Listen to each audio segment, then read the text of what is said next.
Merci beaucoup, Olivia, pour cette invitation. Donc, ça fait plaisir de vous rencontrer. Après, je serais ravie de pouvoir aussi échanger dans la période des questions.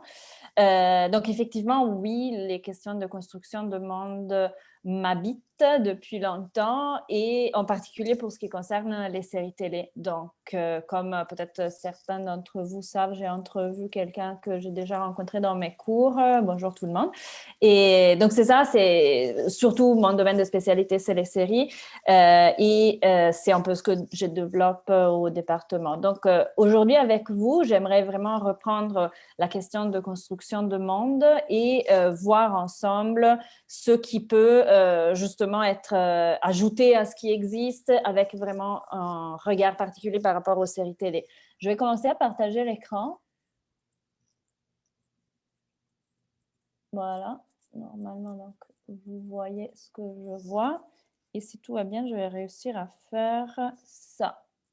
Donc là, vous voyez en plein écran, oui, je pense. Donc, c'est ça, monde, territoire imaginaire créé par les séries télé ou encore séries télé à considérer comme des espaces habitables, des espaces que les téléspectateurs et téléspectatrices peuvent justement habiter, parcourir, explorer ou encore dans lesquels nous pouvons, en tant que téléspectateurs, ajouter des contenus avec justement les possibilités du numérique, mais surtout grâce aux possibilités de la vision communautaire, qui est peut-être une des spécificités de l'audiovisuel, de la culture populaire et de ces objets justement qui ont besoin d'une certaine manière de leur public pour exister. Monde donc qui nous permettent d'élaborer des réponses sur notre monde à nous, dans le meilleur des hypothèses en tout cas. Donc, pourquoi utiliser le terme monde pour étudier les séries télévisées? On va voir un peu donc, comment le terme monde a été étudié dans les études des médias, a été utilisé dans les études des médias. Si vous avez dans votre syllabus l'introduction justement de world building, vous allez retrouver en détail certaines choses que je vais évoquer aujourd'hui. Et nous allons surtout donc ensuite parler des séries télé et de ce qu'elles nous font et comment elles peuvent être considérées comme des mondes. Donc, on peut se demander justement pourquoi la notion du monde est utile pour comprendre les médias et selon quel point de départ nous pouvons l'utiliser pour comprendre les séries. Alors, ajoutons que les séries ont ceci de spécifique qui est la durée, la constitution en épisodes, en lien avec le média télévision, donc, ou les nouvelles plateformes, bien sûr, dans le fait que, justement, bien sûr, aujourd'hui, les nouvelles plateformes sont partout, elles propulsent une immense quantité de titres dans l'espace médiatique, mais aussi elles créent un lien qui est en lien avec la temporalité, la durée, la vie, le quotidien des téléspectateurs. Donc, d'une certaine manière, traditionnellement, la télévision a aussi régler la temporalité du quotidien avec ses grilles de programmes, avec des rendez-vous fixes. Donc, je pense que la construction de monde des séries s'inscrit aussi dans une logique de rythme, dans une logique aussi de miroir avec le monde réel que nous habitons. Donc, saturation de contenu aujourd'hui, donc besoin de distinction, bien sûr. Donc, chaque série doit proposer une idée ou un monde particulièrement attrayant parce que les titres sont trop nombreux, donc on a besoin de distinguer. Mais aussi, on voit une tendance à faire et refaire justement donc des spin-offs, des résurrections de séries existantes, des procédés d'expansion qui vont justement retravailler des séries qui ont déjà eu un bon succès de public. Donc, question de world building ou construction de monde, j'utilise beaucoup Reddit, qui me semble un espace dans lequel les utilisateurs d'Internet s'expriment et d'une façon particulièrement riche sous forme de listes, sous forme de discussions de toutes sortes sur n'importe quel sujet. Donc, c'est vraiment une source extrêmement riche pour retrouver toutes ces traces de la réception qui, pour moi, sont particulièrement importantes pour comprendre les séries comme monde. Donc, par exemple, ici, on a vraiment subreddit World Building, dans lequel on peut retrouver plusieurs discussions. Quelles sont les meilleures séries qui construisent des mondes? C'est surtout les séries de science-fiction pour avoir une réponse rapide. Donc, on voit le lien de cette idée de construction de monde avec le plaisir et le désir de construire des mondes imaginaires, construits avec précision de détail. Donc, l'élément de l'exactitude est très présent, mais encore des personnages attachants ou des environnements qui réussissent à être immersifs et des histoires finalement qui fonctionnent en gros. Donc après, comprendre ce que c'est qu'une histoire qui fonctionne est un peu l'enjeu principal pour les scénaristes et pour les spectateurs. Elles sont aussi donc des expériences communautaires et rituelles étalées sur un temps long. Donc encore une fois, cette idée d'un lien avec la temporalité est assez important. Et des espaces aussi qui donnent envie de créer, comme le prouvent justement ces threads de discussion dans lesquels on voit les utilisateurs s'échanger des conseils sur comment construire des mondes. Espaces, enfin, qui nous permettent d'imaginer des alternatives à notre quotidien. Donc, c'est peut-être aussi pour ça qu'on aime la fiction, parce qu'on considère que le présent est parfois oppressif ou limité. Et construire des mondes alternatifs peut être un geste parfois radical, parfois donc contenant aussi un potentiel dissident et pour ceci politique. Le terme monde ou world building donc, se retrouve dans la théorie des médias et même, comme j'essaie de dire dans l'introduction de ce livre, peut être particulièrement intéressant pour comprendre les médias. Donc, il ne s'agit pas simplement de penser que les médias créent des mondes, mais justement que le concept de médias peut nous aider aussi à comprendre, le concept de monde, pardon, peut nous aider à comprendre notre relation avec les médias. Mais donc, si on reparcourt, et encore une fois, je le ferai d'une façon très rapide, la présence du terme monde ou d'une tendance à la construction de monde dans l'étude des médias, on peut retrouver le terme diégèse utilisé par Étienne Souriau dans les années 50 pour décrire l'espace fictionnel que le film met en place et dans lequel l'histoire du film peut se déployer. Donc, une idée vraiment d'une base, un espace qui fonde la possibilité même de l'existence d'une fiction cinématographique dans ce cadre. On peut penser également en termes de lien espace-temps au chronotope de Bakhtin notamment. Donc, la création des récits passe par et donne vie à un lien indissoluble entre mise en place d'une temporalité et une idée d'un espace que le récit, justement, cartographie d'une certaine manière.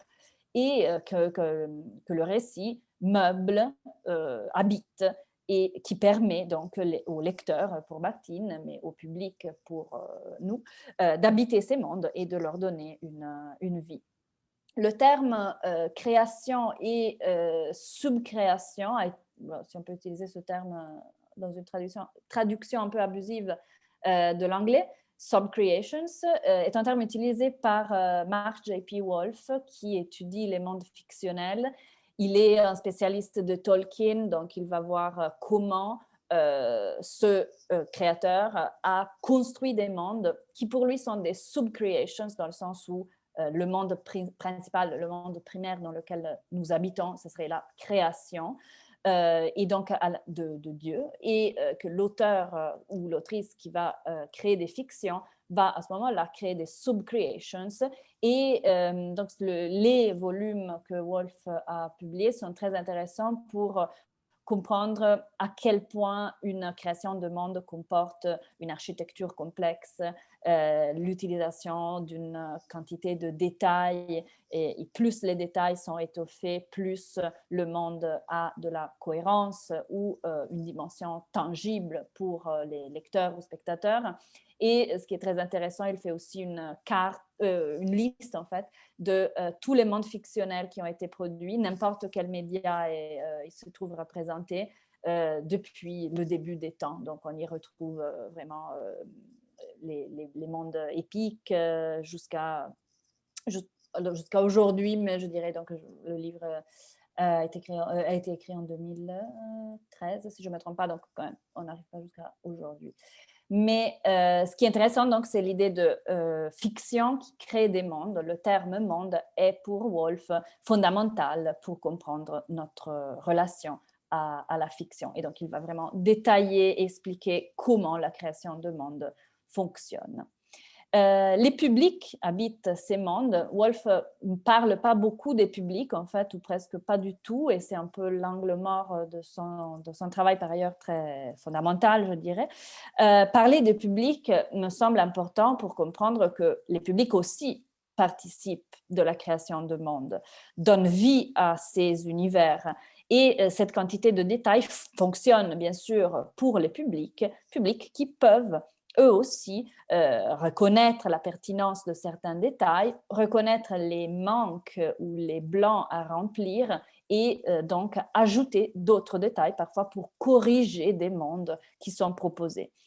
Donc, question de cohérence est fondamentale lorsqu'on parle de monde. Et ici, c'est les théories de la fiction et les théories des mondes possibles qui nous viennent en aide, même si on ne les a pas étudiées, en gros, dans le sens où nous allons naturellement, chaque fois que nous nous retrouvons face à une fiction, essayer de voir un peu si cette fiction-là se tient d'une certaine manière.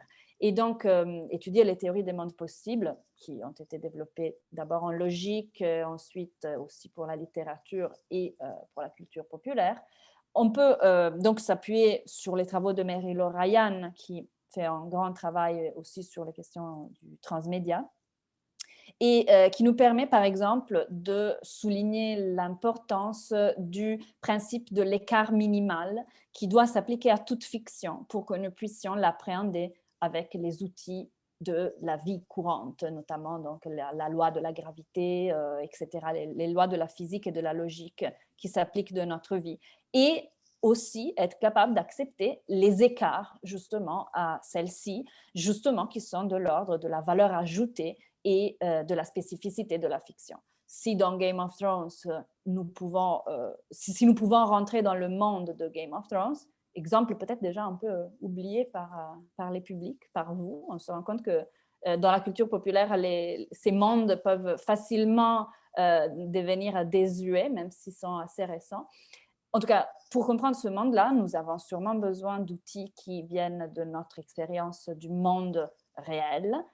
Il y a des personnages qui se comportent d'une manière qu'on peut prévoir, justement parce qu'on a une expérience du monde réel. Les objets bougent. Si je laisse tomber un objet, il va tomber selon les lois de la gravité. Mais il y a des écarts à tout ça. Il y a des dragons, il y a la possibilité de voyager à une vitesse assez incroyable grâce à des choses un peu moins expliquées et d'autres écarts, en tout cas possibles. D'où la spécificité de ce monde, mais qui se tient d'une façon cohérente. Ici, même sans avoir étudié les théories des mondes possibles, en tant que spectateurs, nous les avons appliquées, justement, ayant travaillé pour essayer de comprendre si le monde fonctionne au moment où nous avons adhéré au pacte avec Game of Thrones. Donc, spécificité de la fiction, monde fictionnel, donc, qui est toujours quelque part en communication avec le nôtre, sur un plan logique pour que cognitivement nous puissions le comprendre et l'habiter. Nous avons d'ailleurs des sources de plaisir dans certains mondes qui sont imparfaits, comme le nôtre. Donc, des mondes qui sont immersifs. Donc, la question de l'immersivité, beaucoup étudiée aussi en jeux vidéo, est très importante, mais peut-être que dans ces mondes-là, on s'attend aussi à ce qu'il y ait des problèmes ou des choses qui ne fonctionnent pas, ou alors des choses à découvrir et qui, d'une certaine manière, nous font opposition. Imparfaits comme le nôtre, et donc qui, grâce à ces imperfections, peuvent devenir plus attachants.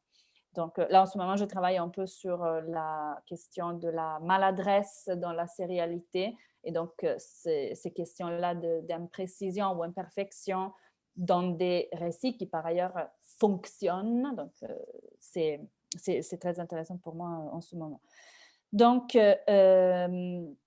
nous avons aussi, bien sûr, tendance à essayer de faire, à vérifier la cohérence entre plusieurs mondes fictionnels que nous connaissons, notamment lorsque nous avons des phénomènes transmédiatiques ou des phénomènes de spin-off, crossover, rencontres et multiverses. Donc, dans toutes ces situations, nous sommes en train de vérifier si un personnage qu'on a vu mourir dans une des installations de la saga et qui revient vivant, si ça se peut finalement, et selon quelle loi ou selon quelles règles de la culture populaire, comme notamment les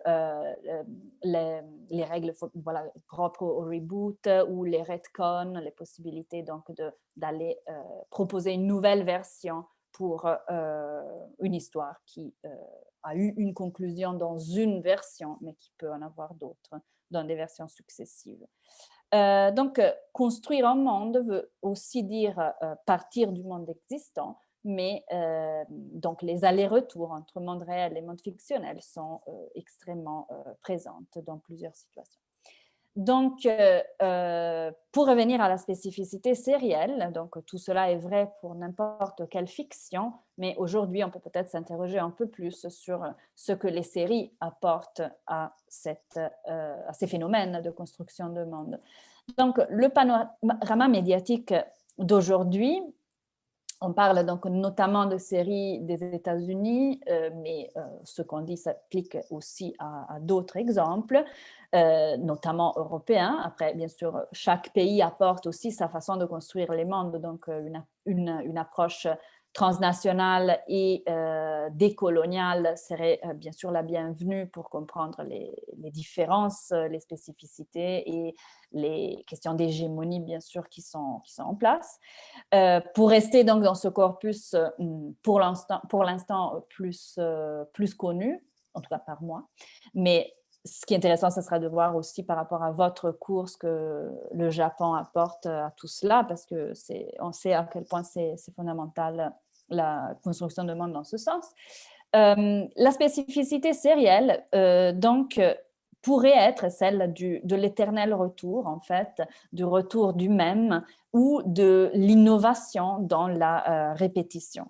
Est-ce que dans ces expériences de série, nous sommes aussi peut-être face à des situations d'incertitude, par exemple, ou à des problèmes? Est-ce qu'on sera capable de tout comprendre dans une série qui va durer pendant plusieurs années, proposer énormément de contenu? Est-ce qu'on arrivera à tout maîtriser, à tout voir? Le plaisir de cette incertitude et les tactiques déployées pour la dépasser sont aussi partie donc d'une expérience de construction de monde ou de co-construction de monde qu'on fait avec les producteurs de la série.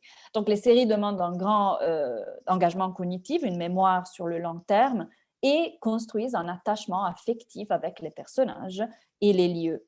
Elles deviennent donc des mondes par la mise en place de quantité de détails parfois complexes à saisir.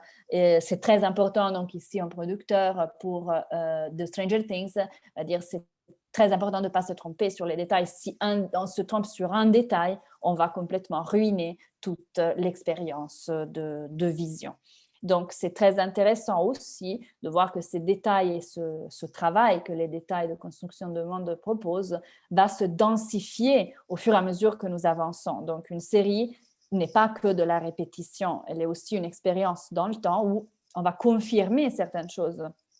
Si le pilote met en place les premiers éléments d'un monde, au fur et à mesure qu'on avance, on va confirmer que certains détails sont effectivement très importants.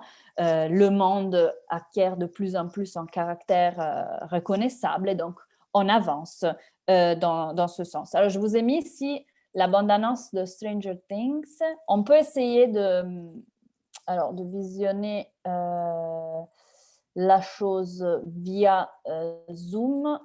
J'ai toujours un peu peur, mais vous pouvez m'arrêter tout de suite si ça lag ou si ça ne fonctionne pas. Et on aura une autre solution. Je pense que j'ai un peu peur. Oui, ça va juste pas partir.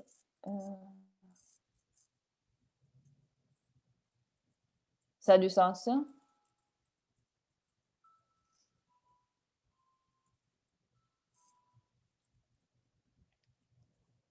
Peut-être qu'il faut mettre ton son parce qu'on n'entend pas vraiment. Ouais, non, c'est problématique, je pense. Je vous mets dans la... Alors, je vais arrêter de partager. Je vais juste vous mettre le lien dans la conversation. Comme ça, chacun pourra le voir. On va le regarder tous en même temps. Mais voilà, donc on peut commencer à le regarder.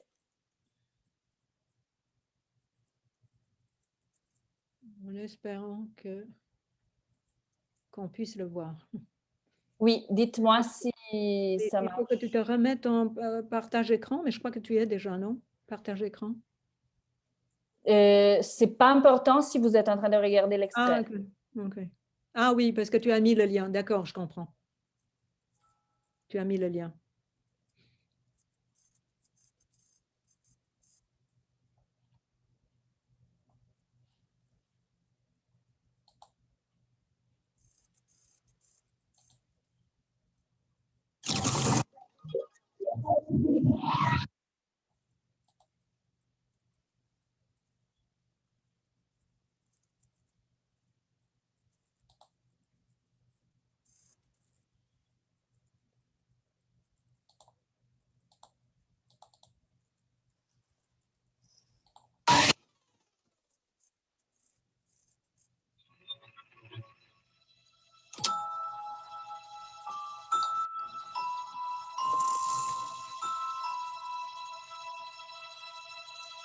This is Hawkins. One of the worst things that's ever happened here in the 4 years I've been working here was when an owl attacked Eleanor Gillespie's head because it thought that her hair was a nest.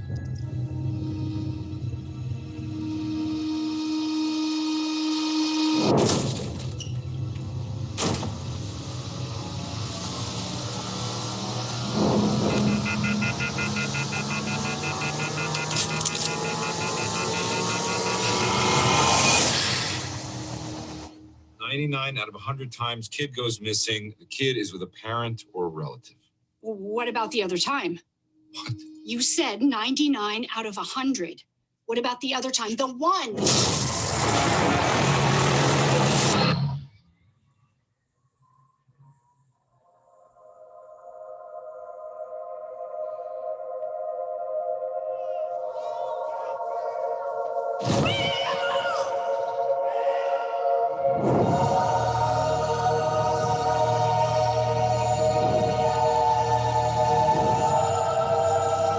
I think she knows what happened to her.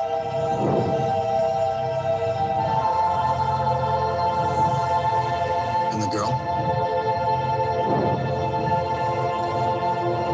She can't have gone far. What the hell? You know Will? Do you know where he is? Hiding. From who?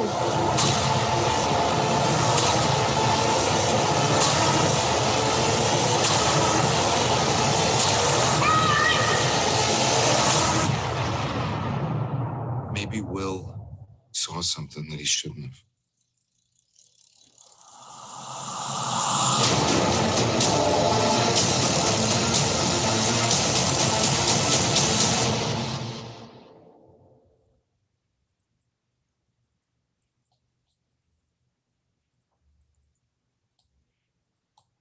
Donc, je ne sais pas si vous avez peut-être fini de regarder. Parfait. Oui. Donc, nous pouvons donc déjà à partir d'une bande-annonce comme celle-ci, Stranger Things, série de Netflix, nous pouvons comprendre, diffusée donc à partir de 2016, nous pouvons comprendre déjà énormément d'éléments et il s'agit d'une véritable mise en place d'un monde fictionnel, mais ancré dans le monde réel. Donc, il s'agit d'une ville en Indiana aux États-Unis avec une atmosphère très précise qui est celle des films fantastiques et de science-fiction des années 80 ou 90 et une influence justement de films de Spielberg, Carpenter, etc.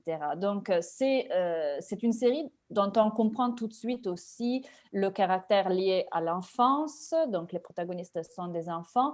bien défini. Donc, dès cette bande-annonce, nous avons déjà une idée aussi du type d'action qu'ils vont porter et on se rend compte aussi de cette peut-être conspiration ou expérimentation gouvernementale. On ne sait pas trop de quoi il s'agit, mais on comprend que plusieurs enjeux sont présents.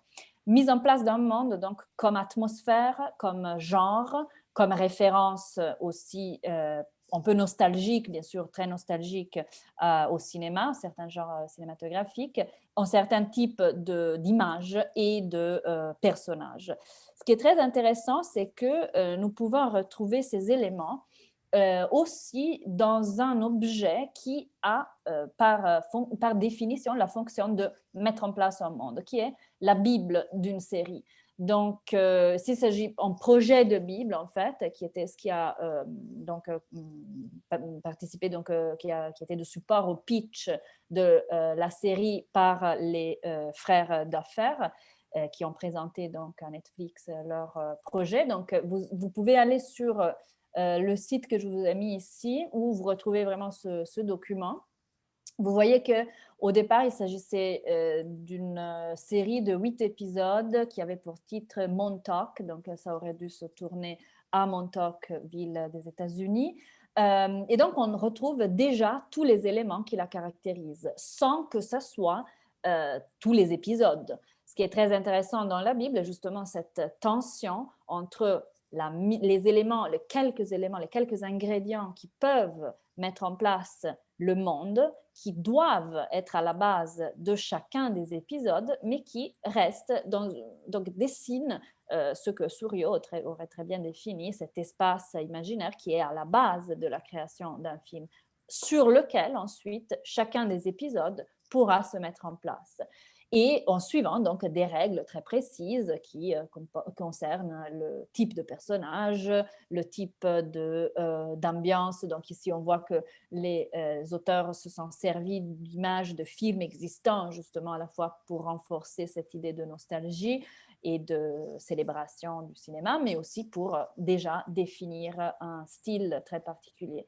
Donc ici, on voit qu'on a l'introduction, la description des personnages, la description du type de caméra, de mouvement de caméra et de style cinématographique qui doit être mis en place. Donc des éléments très techniques à la fois et aussi larges que possible pour mettre en place justement un monde. Et ceci dans une logique de succès ou échec que je mentionnais dans le résumé de la présentation, l'idée vraiment qu'il s'agit, il ne faut pas oublier, d'un contexte commercial dans lequel chacune des étapes de la vie d'une série peut en définir la survie ou la mort. Donc, si le projet ne passe pas au pitch, évidemment, la série ne sera pas développée, mais aussi, tout au long de la série, on jongle avec la possibilité que la série soit annulée, qu'elle ne soit pas renouvelée pour des raisons à la fois de succès du public ou pour des raisons propres aux politiques de la chaîne. Donc, une idée toujours d'un monde qui, si on veut, peut être assez instable parce qu'il dépend de plusieurs autres choses que juste l'imagination et la créativité de ces auteurs. Construire un monde, donc, précède l'existence des épisodes et peut être fait parfois donc, par carrément la construction de cartes, une cartographie préalable qu'on voit dans le premier cas à gauche pour Stranger Things. Autre exemple célèbre, Twin Peaks, donc une carte dessinée par David Lynch, donc un des 2 créateurs de la série.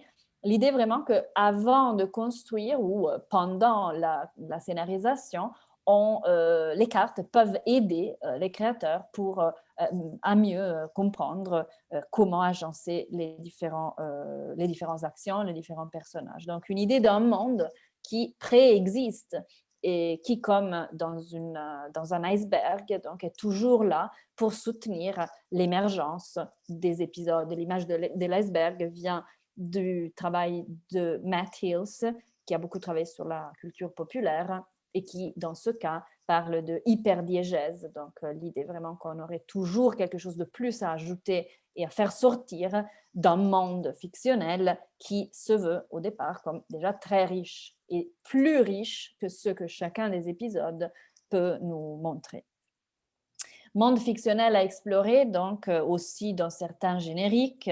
J'hésite à vous faire regarder les génériques de Game of Thrones parce que c'est très connu. De mon côté, les étudiants qui ont suivi mes cours, je ne sais pas s'il y en a parmi vous vraiment, mais ça va être un peu répétitif. Mais je vous laisse voir ça. Je vous mettrai le lien si vous voulez après regarder les diapositives. On voit dans cet exemple le plaisir de construire et de maîtriser un monde. Donc, la séquence générique consiste donc en une caméra, ou alors plutôt des effets de CGI qui parcourent un monde imaginaire qui prend vie carrément sous les yeux des spectateurs parce qu'il justement s'agit d'immeubles, de maisons ou encore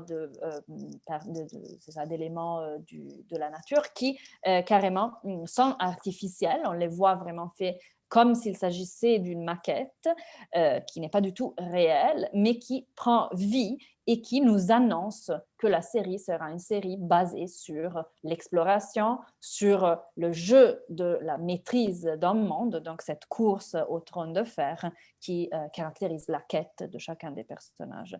Donc l'idée que le générique nous annonce effectivement le chemin que la série prendra. Autre générique qui nous signale la nature artificielle d'un monde et qui célèbre justement les possibilités infinies de ces processus. On les retrouve dans Westworld, autre séquence générique particulièrement soignée, encore HBO d'ailleurs, qui justement met en place et nous montre à quel point les personnages ou les objets que nous voyons dans le monde, que nous allons voir dans ce monde, sont des objets artificiels, sont des objets qui, justement, dont il faut se méfier, même si la ressemblance avec le réel est très présente. Par rapport à Westworld, je l'ai mis ici et on peut en parler tout de suite. Je voulais vous montrer un travail qu'on a fait au sein du labo télé. Donc, je partage, c'est ça, je partage une autre fenêtre qui est celle-ci. Donc, pas ça, mais ça. Donc, la visualisation, pas la visualisation interactive, pardon, c'est pas ça. Je vais y arriver. Donc, c'est un travail qui montre à quel point Westworld n'est pas que la série de HBO, mais c'est aussi un espace qui devient un monde par les traces de tout ce que les fans ont fait dans le temps. Donc ici, Simon Laperrière, qui est doctorant dans notre département, a retracé sur Reddit, en utilisant notamment Reddit et d'autres réseaux sociaux. Ça a quelques problèmes de chargement. Mais encore une fois, je peux vous... Voilà. Tout ce que les fans ont fait, ou alors quelques-unes des manifestations les plus étonnantes ou intéressantes ou significatives, donc des pratiques de fans qui ont réagi à la série tout au long de la dernière saison ici. Donc, on parle de la saison 3. Donc, il y a des capsules audio, vous pourrez les écouter si vous voulez.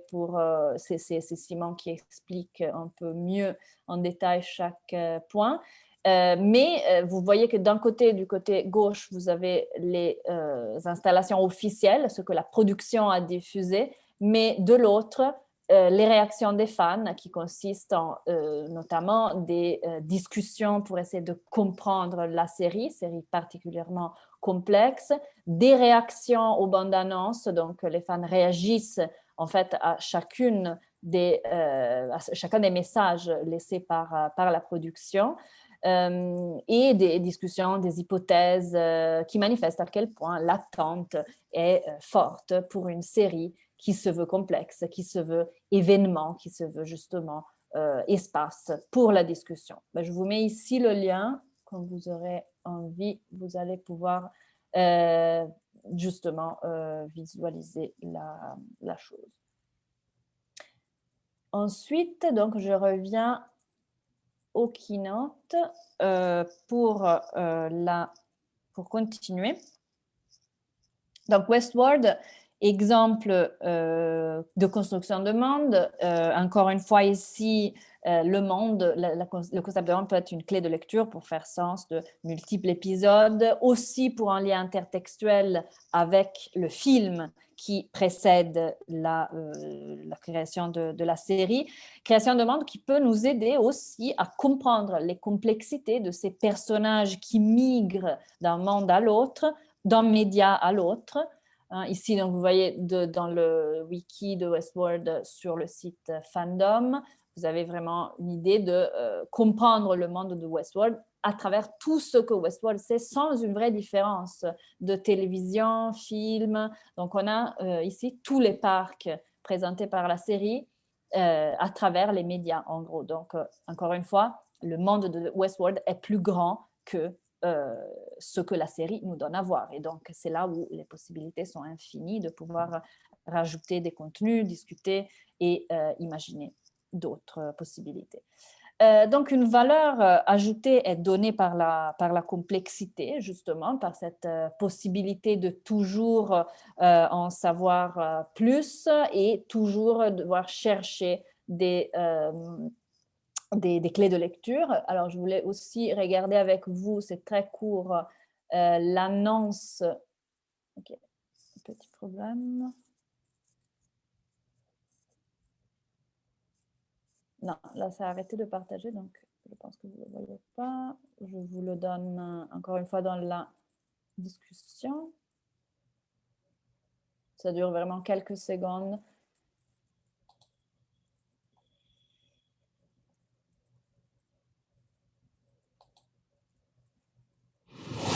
Créé pour être parfaitement fromagé et bon à craquer. Cheese it.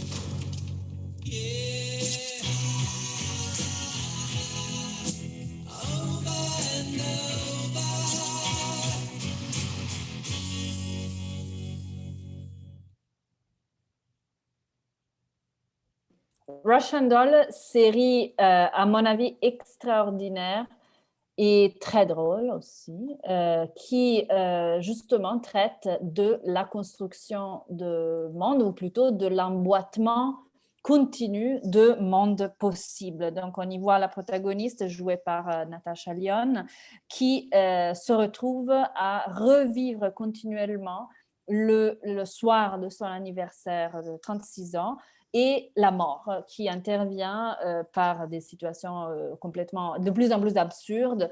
Soit elle tombe des escaliers, soit il y a un réfrigérateur qui tombe sur sa tête lorsqu'elle est dans la rue. Plein de choses, donc une cinquantaine de morts tout au long de la série. Et elle ne comprend pas pourquoi. Et finalement, donc, la réponse se trouvera dans...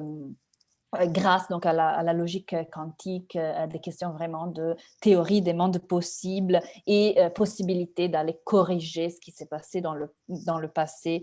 Donc, au-delà de la réponse qui est très complexe, on comprend que la complexité est ici source d'une valeur ajoutée, élément passionnant que la série peut faire mieux que n'importe quel autre média, à mon avis, justement grâce au fait qu'elle propose épisode après épisode la situation qui est toujours la même, en gros.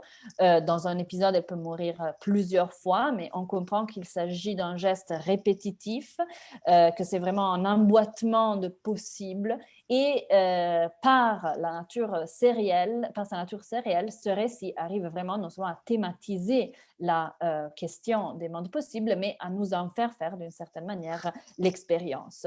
Donc, série, à mon avis, vraiment à regarder, c'est très plaisant. On annonce une saison 2, mais on l'annonce depuis longtemps, donc je n'ai pas eu de nouvelles de mon côté. Question de monde emboîté et traversée des mondes. Évidemment, les séries sont non seulement des suites d'épisodes, mais elles s'inscrivent également dans des phénomènes sériels entre les médias, entre plusieurs séries. On voit notamment des personnages traverser les médias et se retrouver dans la littérature, ensuite dans une série, dans un film et d'autres médias par des phénomènes que Richard Sangelet a définis transfictionnels. Et on retrouve aussi des résurrections de séries, des X-Files qui a ressurgi plusieurs fois, jusqu'à peut-être sa mort définitive il y a 2 ans. Doctor Who, des régénérations constantes depuis au moins 60 ans et plein d'autres exemples qui nous montrent que les séries sont rarement à considérer comme des objets uniques et comme des objets qui vivent de manière individuelle. Plusieurs créateurs de séries, en fait, ne font pas que créer une seule série, créent en fait plusieurs univers ou des mondes. Le Buffyverse, par exemple, et le Shondaland, grand exemple vraiment de la télévision commerciale, parfois très critiquée, justement, qui réunit plusieurs personnages, pas nécessairement dans des mondes qui se rencontrent, mais à ce moment-là, on aurait vraiment le monde créé par Shonda Rhimes, donc la créatrice de Grey's Anatomy, entre autres, et d'autres exemples plus récents. Autre nouvelle que je viens de lire aujourd'hui ou hier, donc on annonce que enfin, le préquel des Sopranos est en train d'être tourné, donc on l'annonce sur HBO Max pour cette année 2021, où on verrait un jeune James Gandolfini qui interprète Tony Soprano, adolescent ou jeune adulte. Donc, très intéressant, d'autant plus qu'apparemment, Les Sopranos est une série qui a vu un renouveau d'intérêt justement grâce à la pandémie et grâce au fait que les gens se sont retrouvés avec la possibilité de regarder beaucoup plus de télévision à cause des raisons qu'on connaît. Donc, voilà, phénomène parfait qui montre comment les séries, en gros, ne vont jamais toutes seules, mais il y a toujours une autre série parce que, enfin, ces mondes qui sont créés par les séries sont, quand ça va bien, en gros, inépuisables. Autre exemple que j'aimais vous montrer qui va vraiment dans ce sens, WandaVision, donc exemple de célébration de la télévision, mais aussi bien sûr nouvelle façon de voir certains personnages de l'univers Marvel. Donc, exemple aussi très intéressant parce que c'est un retour à un rythme de télévision plutôt traditionnel. Donc, les épisodes sont diffusés de manière hebdomadaire et pas donc livrés selon le mode qui encourage le binge-watching typique de Netflix. Et ici, donc, pour chacune des sorties, on a une affiche particulièrement belle à regarder, je trouve, et qui célèbre aussi donc cette dimension sérielle, très télévisuelle, très nostalgique du média télévision tel qu'on le connaissait dans sa période classique. Donc, c'est ça, multiverse des multiverses. Ici, j'ai juste laissé cet article qui peut être très intéressant. Donc, peut-être que dans la traversée de ces différents mondes possibles et univers, effectivement, nous allons découvrir quelque chose qui relève du fonctionnement de notre univers à nous, ou en tout cas, c'est ce que nous espérons. La possibilité, enfin, de vivre ou revivre une situation plaisante ou tragique de notre existence est effectivement une des sources, si on peut, effectivement, les plus riche d'hypothèses et de désirs parfois qu'on développe dans la vie de tous les jours. Donc, encore une fois, la fiction est la possibilité d'imaginer que cette possibilité nous est effectivement donnée. Donc, encore une fois, on parle de possible et j'insiste sur l'importance des traces de la réception comme une force active dans la construction de monde. Donc, le monde est créé par les traces que la réception laisse dans l'espace de discours de la série. Donc, je suis tout autant touchée par l'épisode de la série que je regarde que par les images du fan-art que je retrouve sur Reddit ou autre, ou objets que je peux acheter dans mon quotidien. Donc, la possibilité de penser que nous pouvons, en tant que fans, ajouter des éléments est parfois la source aussi d'espoir, c'est-à-dire que si nous ne voyons pas représentés par rapport au type de personne que nous sommes, au désir ou envie, nous allons toujours la possibilité de retrouver des fans qui peut-être ont écrit des fanfictions ou créé des fanvids ou encore avec qui nous pouvons discuter dans les espaces en ligne pour rendre l'univers de la série de plus en plus ouvert et de l'élargir de manière donc, potentiellement infinie. Selon une logique que j'emprunte à la linguistique, on peut parler de sémiosphère pour définir une série, c'est-à-dire qu'on peut imaginer la série comme un espace de discours où au centre, on retrouverait les textes officiels, donc les épisodes de la série tels que la production les a créés et amenés à la diffusion. Mais aux périphéries, il y aurait un bouillonnement d'autres formes qui relèvent encore une fois de la série elle-même, parce que quelque part, donc, même si je crée de la fanfiction sur Stranger Things, je ne suis pas une scénariste officielle. Peut-être que personne va lire ce que j'ai écrit, sauf 2 ou 3 internautes vraiment passionnés comme moi.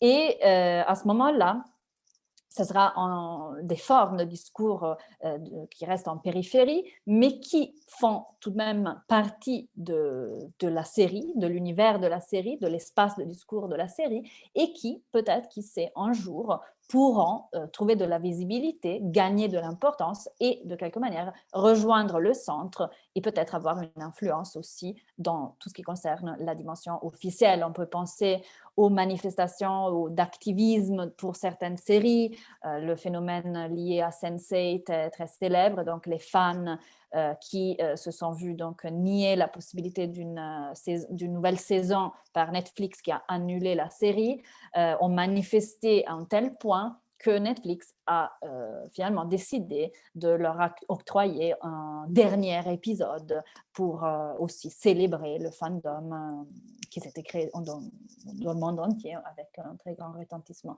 Donc, les activités des fans peuvent, dans certains cas, trouver un écho aussi dans les productions officielles. Et donc, à mon tour, en tant que fan, je peux élaborer le tissage de ce monde et participer à distance à une utopie, quelque part. Utopie, lorsque la sensation que notre monde n'est pas suffisant, nous trouvons parfois dans la sérialité, justement, des possibilités que nous n'avons pas dans le monde réel. Et effectivement, avec la plus grande inclusivité que les séries mettent de l'avant depuis quelques années, vraiment dans les temps récents, peut-être que certaines utopies sont de plus en plus en train d'apparaître et sont en train aussi d'encourager des formes nouvelles d'activisme ou de créativité de la part des fans. Ici, je conclus avec une image, alors je n'ai pas encore eu l'occasion de retrouver l'enregistrement de cet événement qui a accompagné la série Lovecraft Country. Mais il y a des extraits, donc on peut reconstituer ce qui s'est passé. Donc, autour de cette série, il y a eu donc la mise en place dans un espace de réalité virtuelle d'installations ou de performances d'artistes qui ont renforcé le message de la série, qui était notamment celui de lutter contre le racisme aux États-Unis, et qui ont donc proposé des lectures de textes de James Baldwin, ou encore ici, Janelle Monáe qui a proposé un premier concert en VR. Et donc ici, il y a juste un petit extrait. Encore une fois, je peux vous mettre l'extrait disponible sur le chat, mais c'est pas assez. Ça nous donne envie d'en voir plus. Mais je trouve ça très encourageant et très puissant, justement, la phrase, donc l'idée que ce projet soit fait pour encourager une réflexion, pour encourager une créativité de la part des publics. Encore une fois, c'est vraiment un extrait de quelques secondes, c'est tout ce que j'ai. Et donc, Excusez-moi. vous l'avez dit. On peut tout à fait conclure donc sur un temps plutôt positif et optimiste en se disant les mondes peuvent effectivement arriver comme des solutions pour essayer d'imaginer d'autres mondes lorsque notre monde à nous est parfois. C'est le lien de Russian Doll. Ah, merci. Qu'est-ce qui se passe? Ah, ici, c'était un lien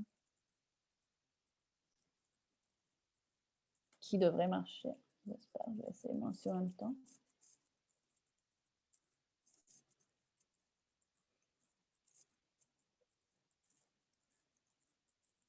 Oui.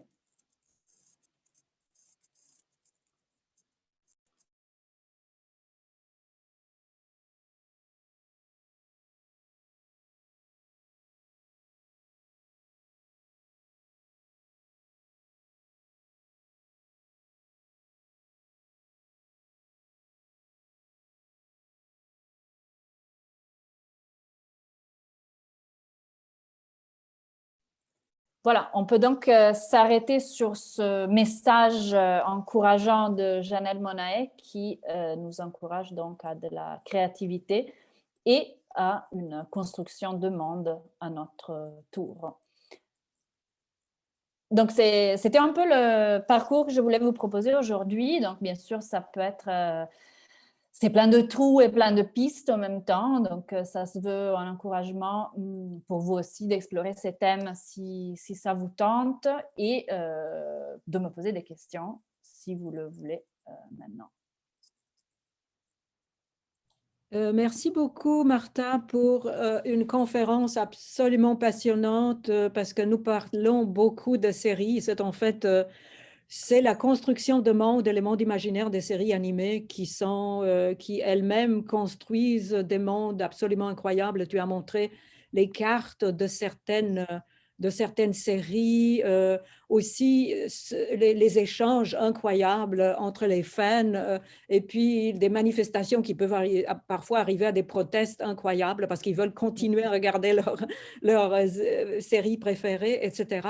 Donc, merci beaucoup. C'était absolument passionnant et fascinant, mais nous n'attendions rien d'autre puisque tu es une spécialiste des mondes imaginaires dans les séries télévisées et puis tu as organisé plusieurs conférences. Donc, j'invite le public à poser des questions à Martha. Ne soyez pas intimidés, ça peut tout à fait être posé sur différents aspects qu'elle a mentionnés, sur la question de la soi-disant Bible, donc ce qui précède la série elle-même, c'est ce qui est la base de la construction du monde ou des mondes dans une série donnée, sur la question de l'atmosphère, sur la constitution des mondes immersifs, sur la question des mondes possibles, n'est-ce pas? Je vous invite à poser des questions.